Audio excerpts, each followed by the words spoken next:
so good day mga kayamers.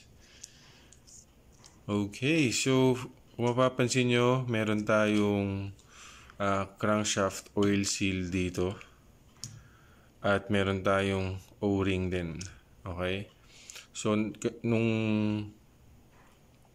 bumabiyahe tayo, galing tayong Taytay nun.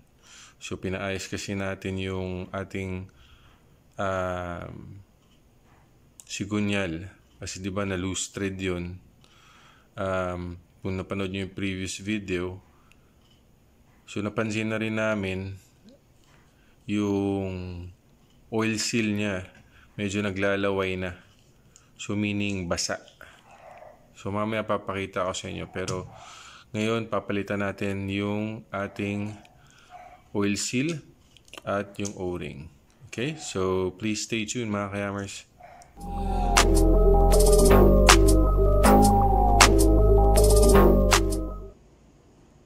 Okay, so yan yung itsura nung panggilid natin ngayon mga kayamers.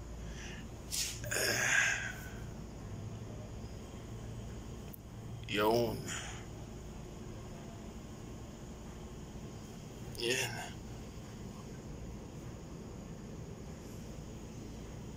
So naglalaway na siya. So makikita nyo yung oil sobrang lumalabas na. Okay.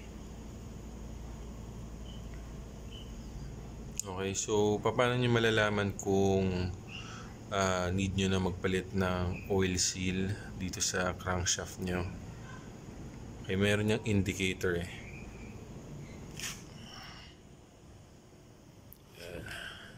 Dito. Okay. So ito kasi na tinanggal ko na ang pininturahan natin to. Kaya nangyayari tumulo siya dito yung oil, ang ating motor oil. Kaya yun napansin ko.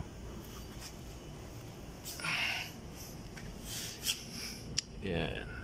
So gagamit lang tayo dito ng 8mm na socket wrench. Okay, so meron niyang 1, 2, 3, 4, 5, 6, 6. Okay, 6 na bolt. Okay, na kailangan tanggalin. Okay, so please stay tuned. Okay, so tatanggalin na natin yung mga bolt. 8mm. Okay.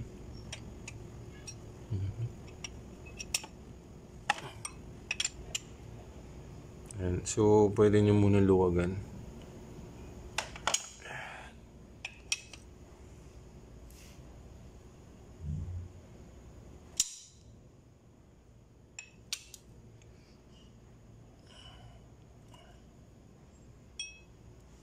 Okay.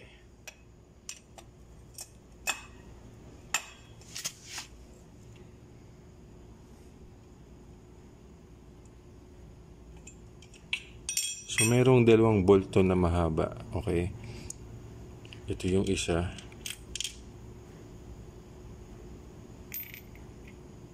Yan. At ito naman yung isa. So dun sa opposite niya.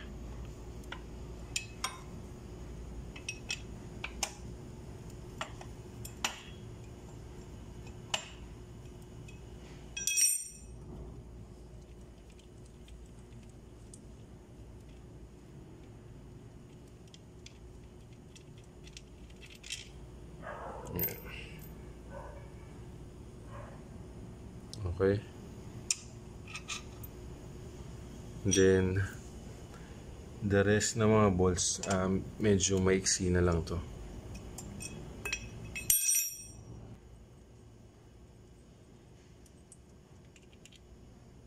Yan, kung mapapansin nyo.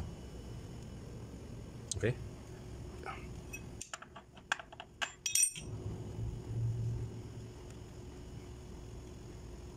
Yes.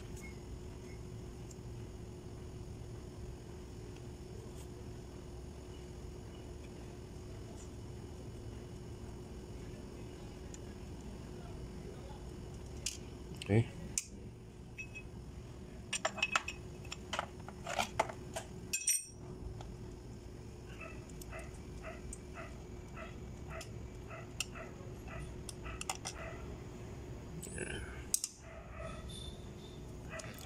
mapapansin nyo, tumutulo na yung langis. Dali lang. Okay, kumuha lang akong pang salo. Okay, just wanna make sure na hindi tayo masyadong magkakalat. Okay. So now down to our last bolt.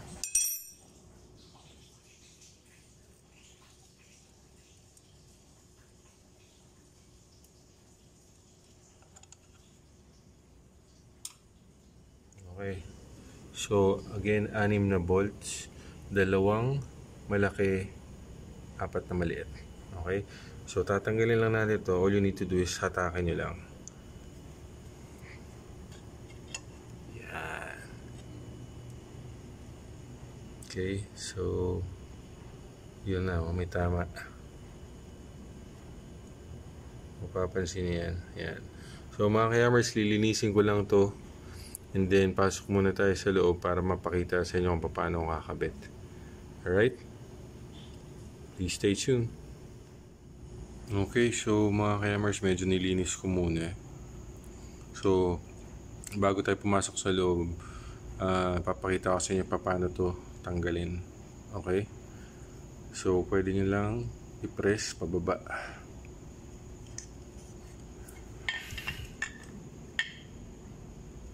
Yan. Oops. Yun. Okay?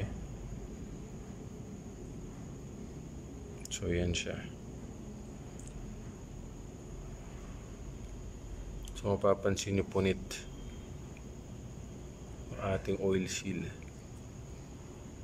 Ayan, punit yung ating oil seal. Okay. So yung o-ring natin, medyo okay pa naman siya. Pero tingnan natin kung papalitan pa natin o hindi. Okay? Alright, so mga kayamers, ito no, nilinis na muna natin. Okay. So kung mapapansin nyo, merong dalawang ganito. Dalawang dowel. Yan. Okay. So, ingatan nyo kasi minsan natatanggal yan eh. Yan. Natatanggal yan. So, huwag nyong iwawala ito. So, dyan kasi nakakabit yung dalawang mahabang bolt natin. Okay? Again, ito yung ating oil seal.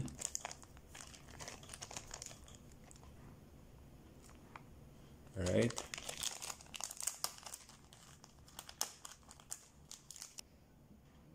Okay. Yan.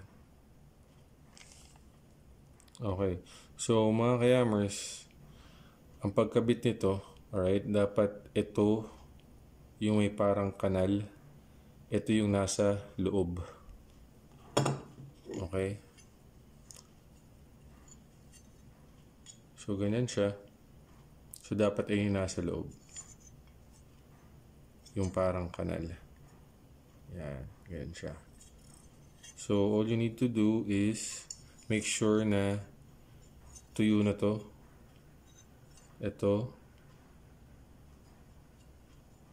Papasok niyo dyan.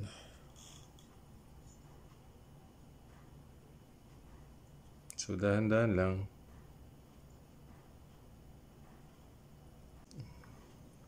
So, make sure na pantay. Okay?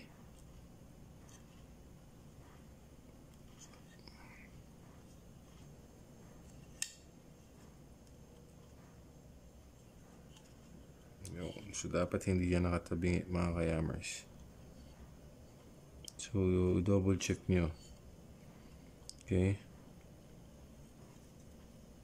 Kasi kung hindi, kung tabingi yan o ano, hindi pantay, naku po, baka tumulo lang ulit o magkaroon pa rin ng leak.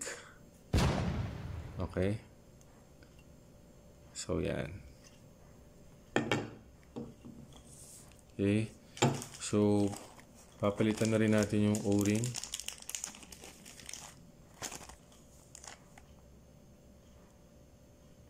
Right.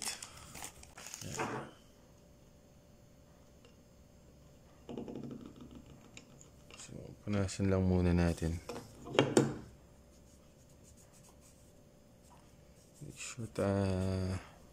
Make sure na hindi basa. Okay. So, ingatan nyo lang yung pagkabit rin ng O-ring. Kasi syempre ayaw natin mapunit yan. Kasi kung hindi, dyan naman lalabas or dyan naman manggagaling yung leak.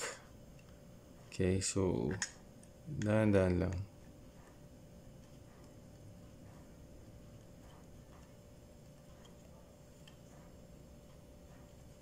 Okay, last check natin.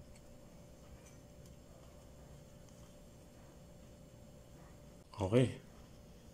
So, ganyan lang kadali mga kayamers. So, ngayon, babalik na natin to sa motor. Okay. So, babalik na natin.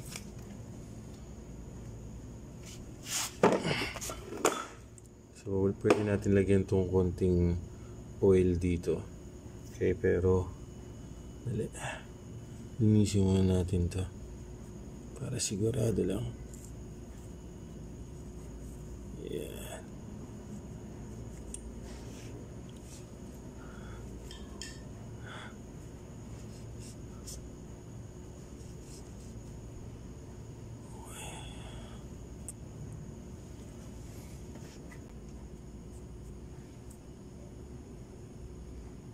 Ayos. Right, so lagyan natin ng konting oil to. Yan. Pati dito. Okay. Ito lang naman.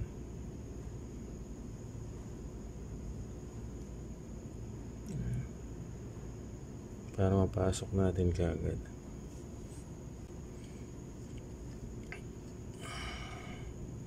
Yan. Itong part na to dapat dito yan. Okay? So, dahan-dahan lang naman mga kayamers. Right.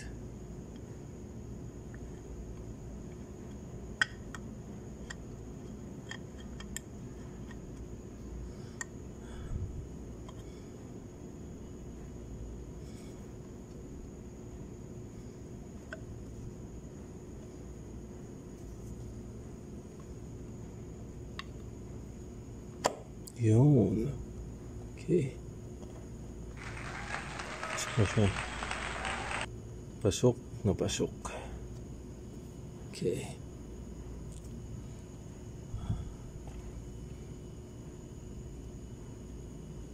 Alright. So, babalik ko lang yung mga bolts natin mga kayamers, and then babalikan ko kayo.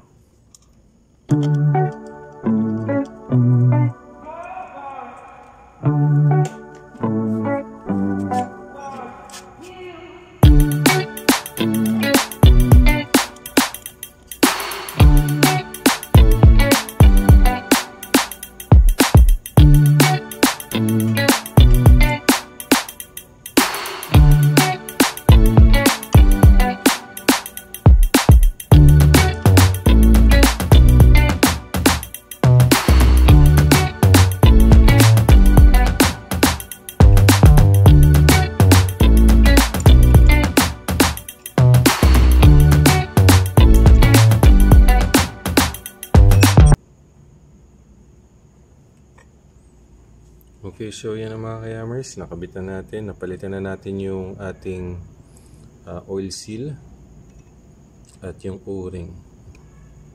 And so that's all for today mga kayamers. I hope you liked the video, so please don't forget to share and subscribe. Thank you mga kayamers, and peace out. I'm calling, maybe I'm selfish. Out